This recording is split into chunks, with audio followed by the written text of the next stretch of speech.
kejahatan. Karena dikatakan setiap orang yang memanggil nama Tuhan hendaklah meninggalkan kejahatan. Sekali lagi dikatakan setiap orang yang memanggil nama Tuhan hendaklah meninggalkan kejahatan, hendaklah meninggalkan dosa, hendaklah meninggalkan kenajisan, dan hidup suci dan kudus di hadapan Tuhan. Haleluya, haleluya. Firman Tuhan katakan, kejarlah kekudusan, sebab tanpa kekudusan tidak seorang pun dapat melihat Allah.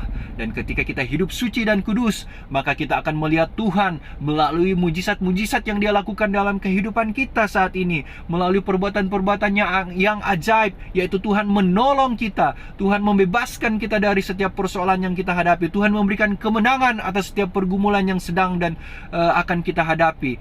Sebab Tuhan itu setia. Sekali lagi dikatakan Tuhan itu setia, dan Dia tidak akan membiarkan kita dicobai melampaui kekuatan kita. Haleluya, haleluya. Terpujilah Tuhan yang setia, Allah yang maha suci dan maha kudus, Allah yang maha baik, Allah yang maha besar, Allah yang maha sanggup menolong kehidupan kita. Dia akan memegang tangan kita dengan tangan kanannya yang membawa kemenangan, sehingga kita akan berdiri memuliakan dan bersyukur mengagungkan nama Tuhan. Haleluya, haleluya, haleluya. Shema Yisrael, Adonai Eloheinu, Adonai Ehad. Dikatakan, hai Israel, dengarlah hai Israel, Tuhan Allah kita, Tuhan itu esa. Perhatikan kata yang digunakan di dalam bahasa Ibrani ini, Shema Yisrael, Adonai Eloheinu, Adonai Ehad.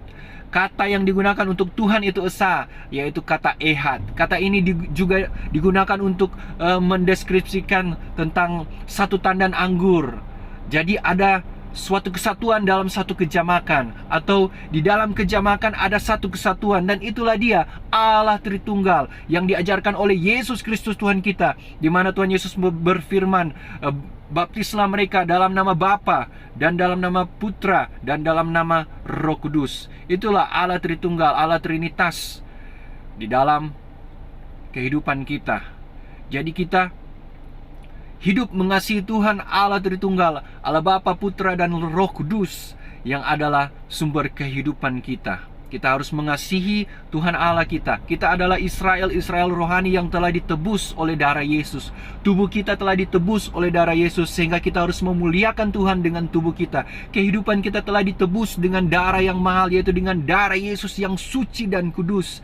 Sehingga kita harus memuliakan Tuhan dengan kehidupan kita, dengan pikiran kita, dengan apapun yang kita lakukan. Kita harus memuliakan Tuhan, karena kita telah ditebus bukan dengan hal-hal yang sia-sia, bukan dengan barang yang fana, tetapi dengan darah Yesus Kristus yang suci dan kudus.